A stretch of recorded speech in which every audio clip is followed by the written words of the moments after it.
Alhamdulillah, wa salatu wa salam ala rasulillahi sallallahu alayhi wa sallam. Allahumma la ilma lana illa ma 'allamtana innaka antal alimul hakim. Amma ba'd, nous allons poursuivre la grâce d'Allah subhanahu wa ta'ala en prenant quelques petites minutes de ce livre béni A'lam as-sunnati al-mashhura, les 200 questions-réponses à la croyance.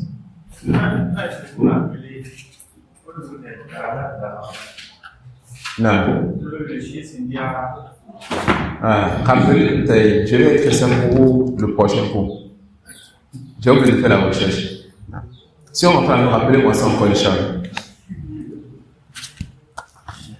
Non, t'as pas de la fin. ما الدليل على الإيمان بالملائكة من الكتاب والسنة؟ أدلة ذلك من الكتاب كثيرة، منها قول الله تعالى أو قوله تعالى: والملائكة يسبحون بحمد ربهم ويستغفرون لمن في الأرض، وقوله تعالى: إن الذين عند ربك لا يستكبرون عن عبادته ويسبحونه وله يسجدون، وقوله تعالى: من كان عدوا لله وملائكته ورسله وجبريل وميكال فإن الله عدو للكافرين. وتقدم الإيمان بهم من السنة في حديث جبريل وغيره وفي صحيح مسلم أن الله تعالى خلقهم من نور، والأحاديث في شأنهم كثيرة. On a dit que lorsque nous parlons de la croyance, nous parlons de 6 choses importantes, les 6 piliers de la foi. Et ces 6 piliers sont venus dans le hadith de Jibril, comme on l'a déjà vu. Le premier de ces piliers, c'est la foi en Allah. On a déjà vu ceci dans ce livre, alhamdulillah. L'auteur veut commencer par le deuxième pilier, fahuwa al-iman bil malaika, la foi aux anges. Et comme c'est dans le hadith de Jibril, en tu'mina billah, que tu crois en Allah. Ensuite, tout ce qui restera rattaché à la foi en Allah. Voilà pourquoi la foi en Allah, c'est le plus important. Et celui qui a fini et qui a appris l'important de la foi en Allah, le reste est plus facile.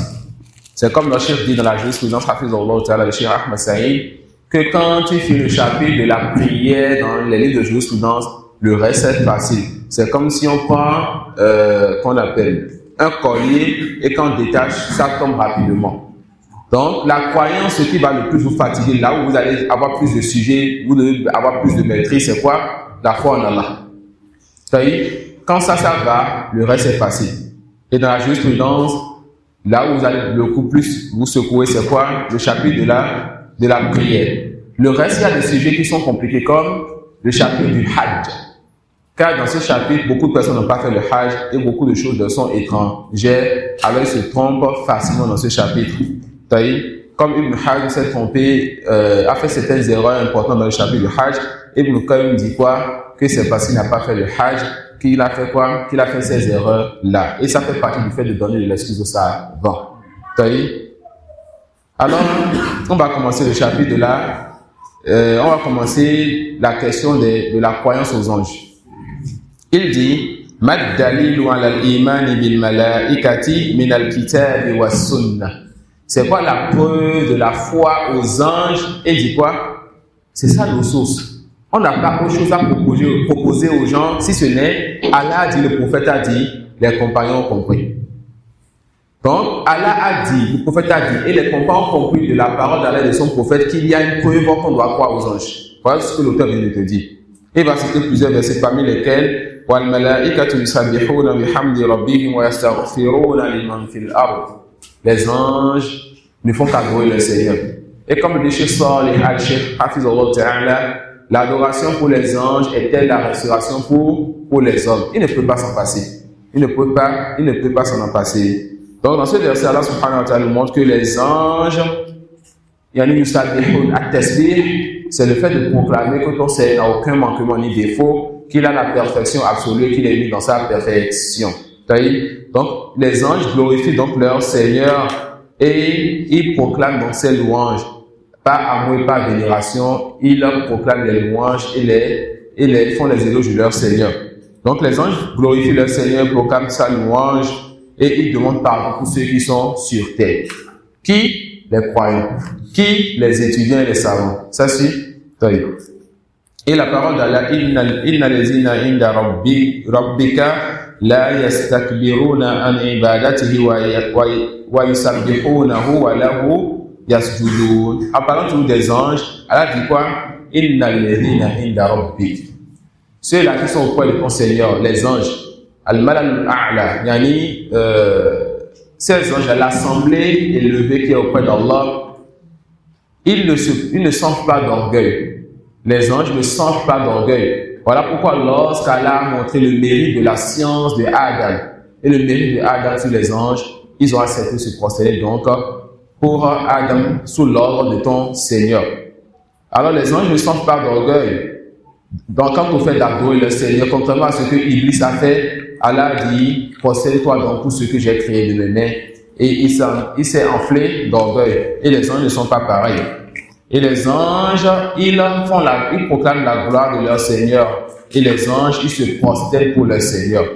Et parmi ces versets, Man kana aduwwan lillahi wa malaikatihi wa rusulihi wa jibril wa mikala fa inna Allaha aduwwun lil kafirin.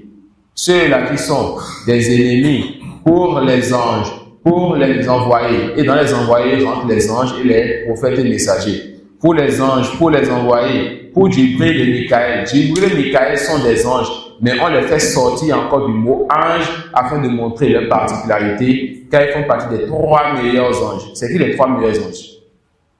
C'est qui les 3 meilleurs anges? Jibril, Mikaël et Israfil. Non. Jibril, Mikaël et Israfil. Et les Juifs ont pris Jibril comme ennemi.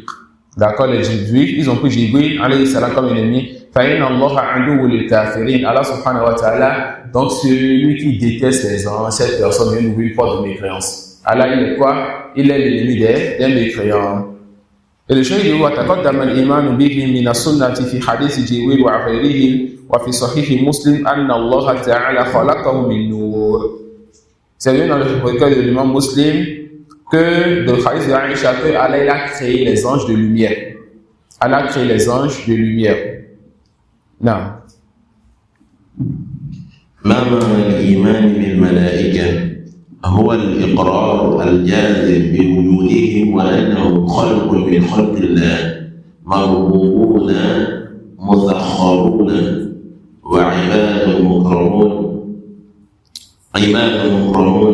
لا يسبقونه بالقول وهم بأمره يعملون لا يعصون الله ما أمرهم ويفعلون ما يؤمرون لا يستكبرون عن عبادته ولا يستحسرون يسبحون الليل والنهار لا يفترون ولا يسأمون ولا يستسخرون. نعم. Il dit ma ma'na al-iman bil malaika, ça veut dire quoi? Croire aux anges. والإقرار الجازم بوجودهم وأنهم خلق من خلق الله مربوبون مسخرون وعباد مكرمون لا يسبقونه بالقول وهم بأمره يعملون. Les anges, croire aux anges, c'est croire fermement que les anges sont des créatures d'Allah subhanahu wa ta'ala, qui sont des créatures d'Allah et qui sont soumis à l'ordre d'Allah subhanahu wa ta'ala. Ils sont de nobles serviteurs d'Allah subhanahu wa ta'ala et qu'ils ne devancent pas leur Seigneur de parole. Donc les anges ne font pas partie de ceux qui disent sur Allah sans science. La ilma lana illa ma 'allamtana innaka antal alimul hakim. Nous n'avons aucune science si ce n'est ce que tu nous as enseigné. Et c'est toi donc qui es le savant, le sage. La yasbiqunahu bil qawli wa hum bi amrihi ya'malun. Et ils se soumettent donc à l'ordre d'Allah subhanahu wa ta'ala. La ya'suna Allah ma amarahum wa yaf'aluna ma yu'marun. Les anges ne désobéissent jamais à Allah. Que diable de ce qu'il y a dans Sourate Al-Baqarah, dans l'histoire de Sulayman, quand Allah subhanahu wa ta'ala dit وَاتَّبَعُوا مَا تَتْلُو الشَّيَاطِينُ عَلَى مُلْكِ سُلَيْمَانَ وَمَا كَفَرَ سُلَيْمَانُ وَلَكِنَّ الشَّيَاطِينَ كَفَرُوا يُعَلِّمُونَ النَّاسَ السِّحْرَ وَمَا أُنزِلَ عَلَى الْمَلَكَيْنِ بِبَابِلَ هَارُوتَ وَمَارُوتَ. Que diable de ce verset où, selon certaines compréhensions, les deux anges qu'on appelle Harut et Marut ont enseigné la sorcellerie. Et on sait que la sorcellerie, c'est la mécréance. Est-ce qu'on va dire ici que les anges ont désobéi à Allah? Ou bien qu'Allah a ordonné à ces anges d'aller enseigner le shirk aux gens? Ni l'un ni l'autre. Les anges ne désobéissent jamais à Allah. Deux, Allah subhanahu wa ta'ala n'aime pas la mécréance. Comment comprendre ce verset alors? Ce verset, tu vas comprendre ça en gardant le même sens pour le ma dans les deux histoires. Ici, on a deux mensonges qui se disaient avant l'arrivée du prophète Mohammed sallallahu alayhi wa sallam. Quant au premier mensonge, les Juifs disaient que Suleiman alayhi salam était un magicien sorcier. Ça suit? Et les djinns ont appuyé cela quand, après la mort de Suleiman, les djinns ont fait croire aux gens que Suleiman avait de la sorcellerie sous son trône. Et c'était faux. Donc les djinns ainsi que les Juifs ont forgé un mensonge comme Suleiman. Allah subhanahu wa ta'ala sait. Et c'est le sage qui place chaque chose à sa place. Le temps est passé, Isa est venu, Moussa est venu, des prophètes sont venus après Moussa, jusqu'à ce que le prophète Mohammed sallallahu alayhi wa sallam vienne avec Al-Furqan. Vous savez c'est quoi Al-Furqan? Ce Coran qui vient diviser entre le vrai et le faux. Alors Allah va dire, وَاتَّبَعُوا مَا تَتْلُو الشَّيَاطِينُ عَلَى مُلْكِ سُلَيْمَانَ. Ces gens-là, ils ont suivi les mensonges que les shayatin, les djinns disaient sur le royaume et sur le règne de Suleiman. وَمَا كَفَرَ سُلَيْمَانَ. Suleiman n'a pas vécu. Il n'a pas fait le sihr, il n'a pas fait la sorcellerie. Walakin ash-shayatin kafaru, vous arrêtez là. Plutôt qu'ils sont ceux qui ont vécu, c'est les shayatin. Ça suit? Le verset dit yu'allimuna an-nas as-sihra. Les djinns enseignaient la sorcellerie aux gens. Wa ma unzila, et le ma qui est voulu ici, ce n'est pas le ma mawsula, c'est-à-dire et ce qui est envoyé, non. Wa ma unzila ala al-malakayn, et on n'a pas fait descendre cette sorcellerie sur les anges. Donc cette partie wa ma unzila ala al-malakayn, vous faites sortir du verset d'abord. La sorcellerie, de la même façon, Suleiman n'a pas vécu, on n'a pas fait descendre la sorcellerie sur les anges. Maintenant, on revient encore sur les djinns. Il dit walakinna shayatina kafaru yu'allimuna an-nasa as-sihra bi Babila Harut wa Marut. Il y avait vers la porte de Babil des djinns ou bien des sorciers Harut wa Marut. Ils faisaient partie de ceux-là de qui venait la sorcellerie, qui s'enseignait et qui se propageait un peu partout. Alors, c'est partie de ce verset, comme l'a dit Ibn Kathir dans son tafsir, bien d'autres parmi les savants, et quand on a avec Moshe dans l'expression d'Ibn Kathir, ce verset est venu, n'est-ce pas, repousser le faux qui se dit sur Suleiman et sur les anges. Ça suit. Et on a des savants qui voient que non, que les anges enseignent la sorcellerie. On dit ça contredit la croyance sur les anges qui ne désobéissent jamais à Allah. Et ça contredit le fait qu'Allah subhanahu wa ta'ala envoie deux de ses anges pour aller enseigner la sorcellerie aux gens. D'accord? Ça peut aller. Alors, l'auteur nous a apporté des preuves pour nous montrer comment la croyance vis-à-vis des anges et la parole d'Allah,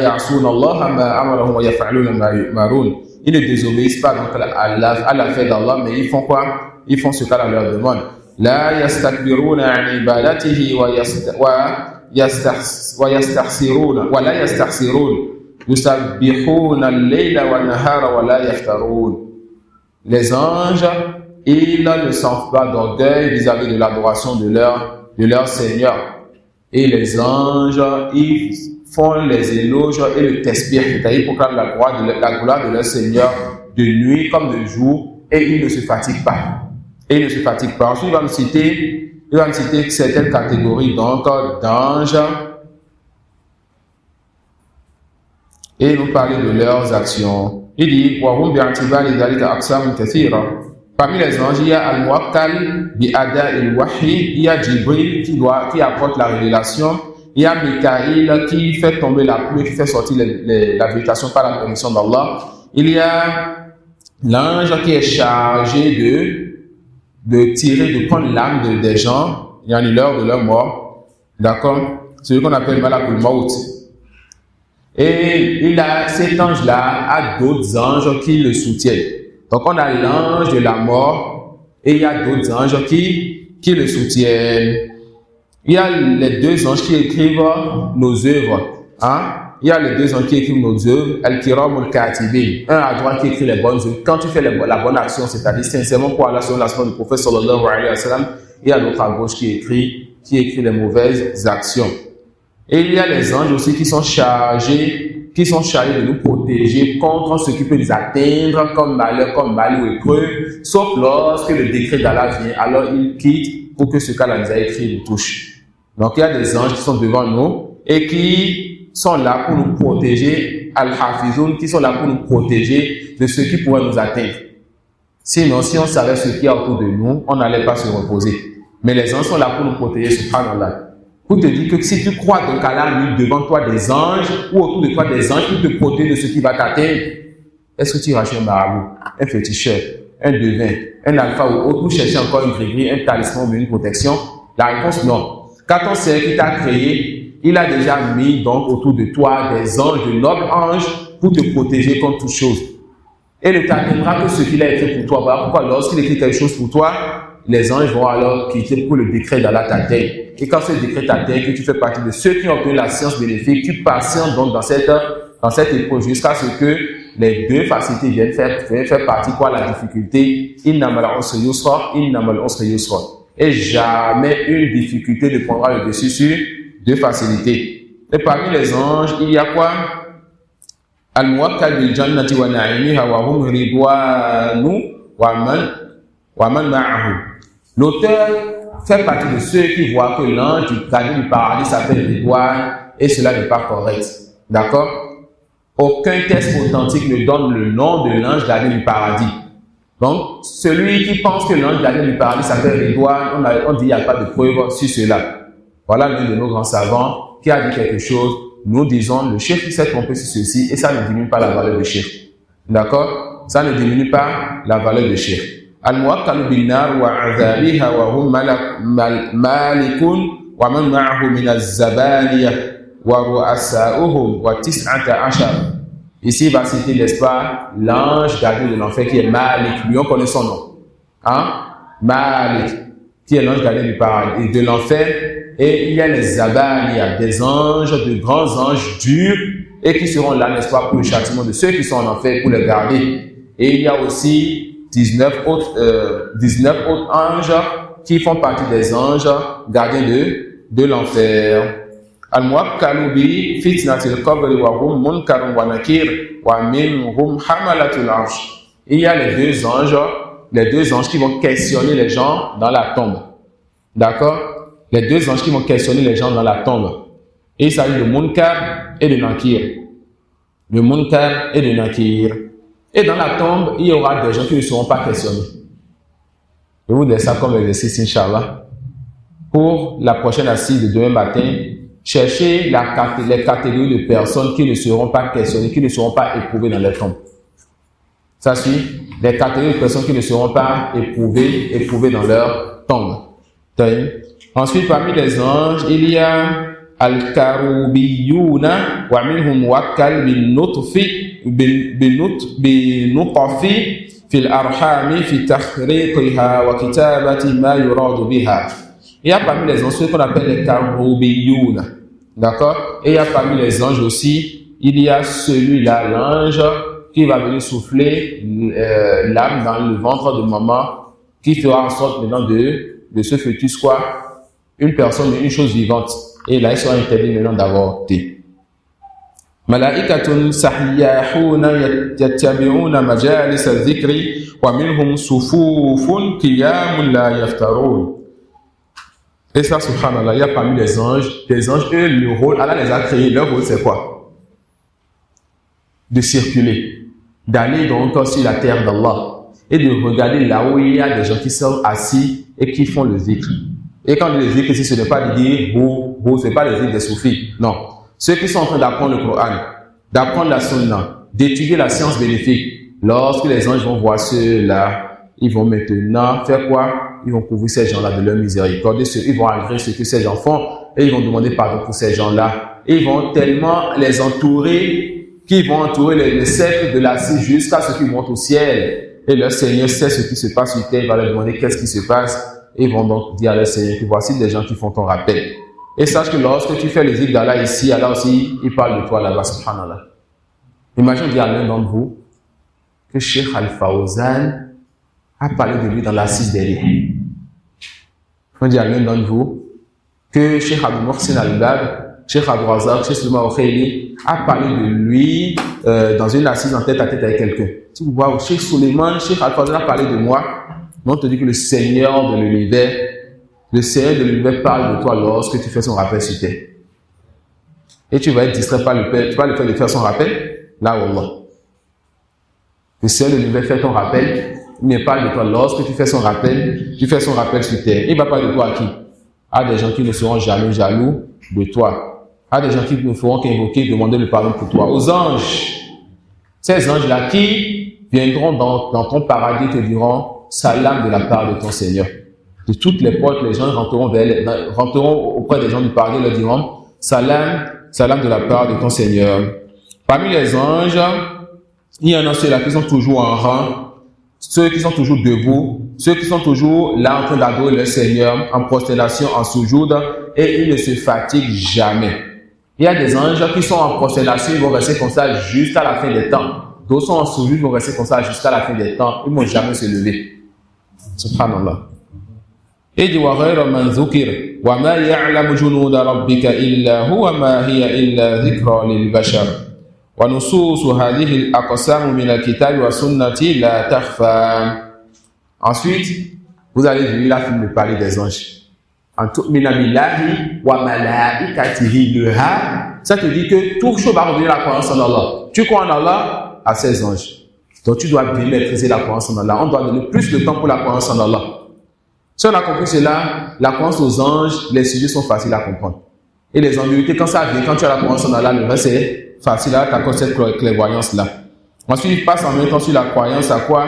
La croyance aux livres. Et quand on parle des livres, on parle de l'attribut d'Allah. C'est quel attribut? Quand on parle des livres, on parle d'un attribut d'Allah. Al-Kalam, la parole. Donc, les livres sont une partie de la parole d'Allah. Et les livres d'Allah, on peut les dénombrer, on ne connaît pas tous les noms, mais on connaît le nom de 5 ou de 6. Qui peut nous rappeler les 6, donc on connaît les noms? Non, Ibrahim. Sallallahu alayhi wa sallam. Il a dit le Coran qui a révélé le prophète Mohammed sallallahu alayhi wa sallam. Non? Il y a le feu. Vas-y dans l'ordre. Après le prophète Mohammed, tu dois aller dans l'ordre des prophètes. Non, vas-y dans l'ordre des livres d'abord. Et mais Ibrahim à la fin pour les livres. Non. Je vais vous laisser un ordre, essayez de mémoriser comme ça. On a le Coran qui a été révélé au prophète Mohammed. Vous l'essayez? Qui connaît l'autre que je cite souvent? Non. Non. Non. Le Coran? Non, souvent je ne cite pas l'autre là. L'autre que je cite n'est pas obligatoire. Hein. Je dis souvent le Coran, la Taura, l'Injil, ensuite le Zabour, ensuite Soukhoufou Ibrahim, et là on peut ajouter Soukhoufou Moussa. D'accord? Et vous pouvez avoir votre ordre aussi, essayer de garder ça comme ça ou de mémoriser ça comme ça. Et quand on garde un ordre, on oublie difficilement. D'accord? Donc on a, qui veut nous dire aussi son ordre à lui? Non. D'accord, allez-y, dites-nous votre ordre à lui. Essayez, on va voir. Non. Car si c'est pas ça, qu'est-ce qui va se passer? Tu as oublié, tu te demandes qu'est-ce que tu as oublié. Vous voyez? Moi, je sais que je vais dire d'abord les trois prophètes là. Je vais dire le prophète Mohammed, Moussa, Isa, donc le Coran, la Torah et l'évangile plutôt. Ensuite, je vais ajouter le Zabour. Ça suit. Et comme on dit Soukhoufou, les feux d'Ibrahim, et que ce n'est pas un nom précis, je le mets en 5e position. Et je dois c'est 6e, je cite Moussa, car les deux sont venus ensemble dans le Coran. C'est un peu comme ça, moi j'ai mémorisé. Vous voyez. Allez. La Torah. Avant le Coran. Ok, on y va. On va le piéger maintenant. Et l'Injil. Bon, donc c'est vous Non. Qu'est-ce que vous faisiez? Donc, allez-y, la Torah, le Zabour, l'Injil, Soukhoufou Ibrahim, le Coran, tout Moussa. Les enfants, ils ont mis une bonne salade de livres. Après Hamza, vous laissez. Allez-y. Les 6 livres. Non. Le Coran. Taurat. L'Injil. Zabour. Sokhov de Moussa. Sokhov de Ibrahim. Jazakumullah khairan. Jordi? Le Coran. Le Zabour. La Taurat. L'Évangile. Les feuilles d'Abraham. Les feuilles de Moussa. Alhamdulillah. Le styliste. Le styliste. Bon. Dites les signes selon votre ordre. Al-Qur'an, il est arabe. Al-Qur'an al-Karim. Non.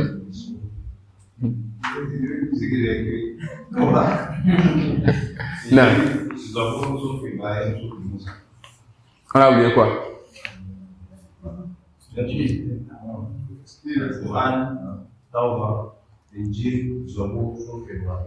Ahsan, jazakallah khairan. Les enfants de Djougou. Nam. Nam. Nam.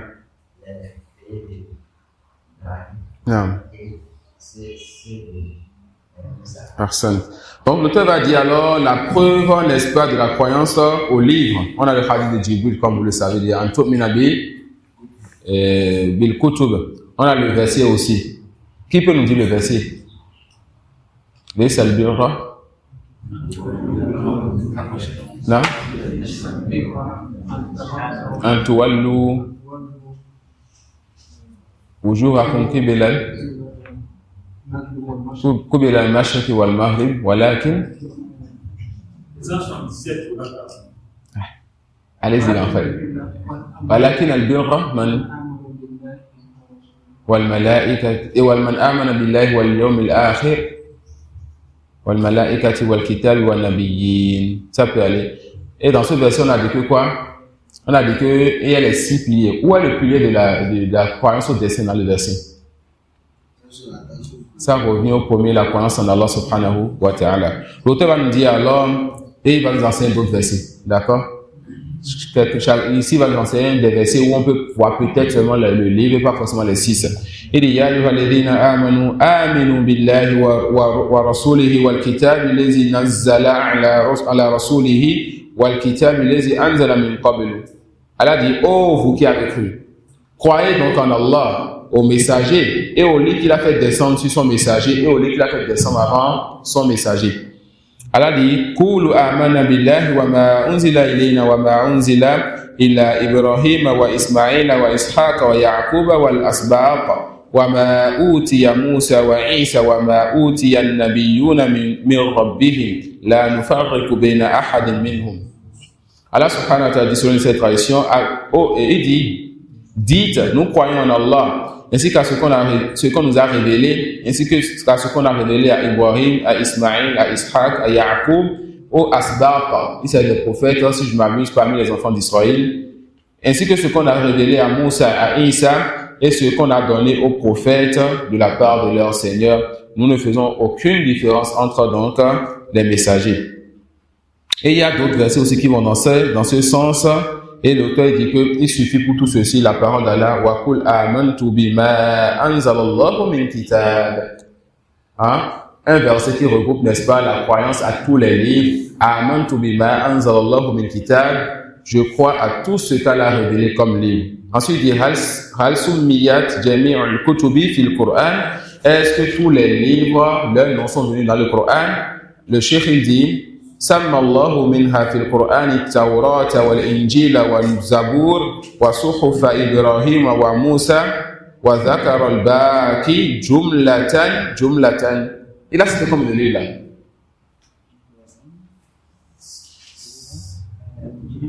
Il a dit, la question, est-ce que tous les livres ont été cités dans le Coran? Il dit, est venu dans le Coran comme nom. Il dit quoi? La Taura, l'Injil, le Zabour, les Suhufi de Ibrahim, les Suhufi de Moussa, et le reste, on n'a pas le nom. Il a cité combien de livres? 6. Qui dit 6? Où est le 6e? Il a dit la Torah, l'Injil, le Zabour, les feuilles d'Ibrahim et de Moussa.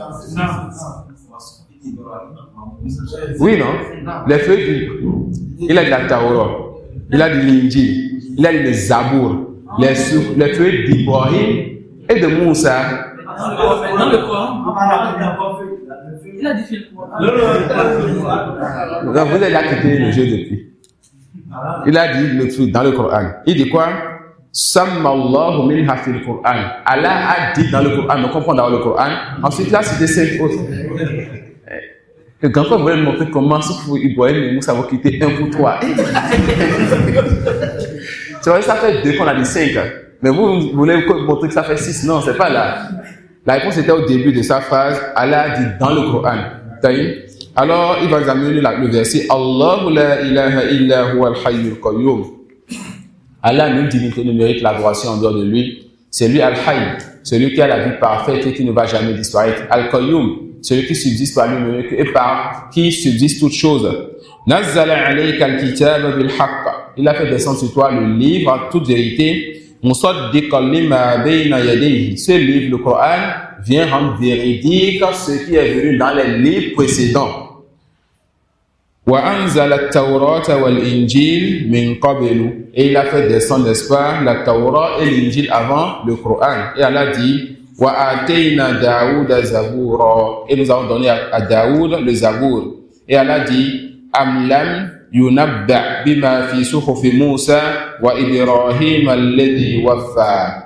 N'avons-nous donc pas donné comme information, grande information, ce qui est venu dans les feuilles de Moussa, de même que les feuilles de Ibrahim, alladhi waffa, celui-là qui a accompli tout ce que son Seigneur lui a donné comme ordre. Et Allah dit aussi, laqad arsalna rusulana bil bayyinati wa anzalna ma'ahum al-kitaba wal mizana liyaquma an-nasu bil qist. Dans ce verset, Allah montre qu'il a envoyé ses messagers avec les livres aussi. Il dit فما ذكر الله منها تفصيلا وجب علينا الإيمان به تفصيلا وما ذكر منها إجمالا وجب علينا الإيمان به إجمالا فنقول فيه ما أمر الله به ورسوله. Ce que Allah il a donné comme information détaillée, on croit à ces détails. Et ce qu'Allah il a donné comme information générale, on croit en cela de façon générale. Et nous disons tout ceci vient d'Allah. Wa kul amantu bima anzalallahu min kitab. Et ramène encore ce verset dit, je crois à ce qu'Allah fait descendre, révélé comme livre. Ensuite, il dit, wa ma ma'ana al-imani bi kutubillah. Ça veut dire quoi? Croire donc au livre d'Allah.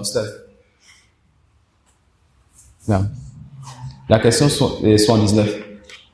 Ma ma'ana al-iman Bi kutubillah. bil kutub. Là. Bi kutubillah 79. Page 40.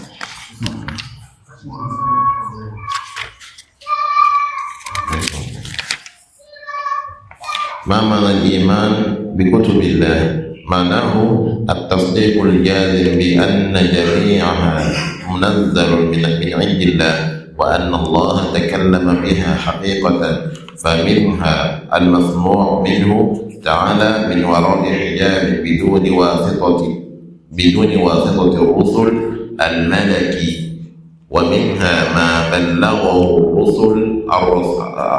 الرسول الملكي إلى الرسول البشري. Non.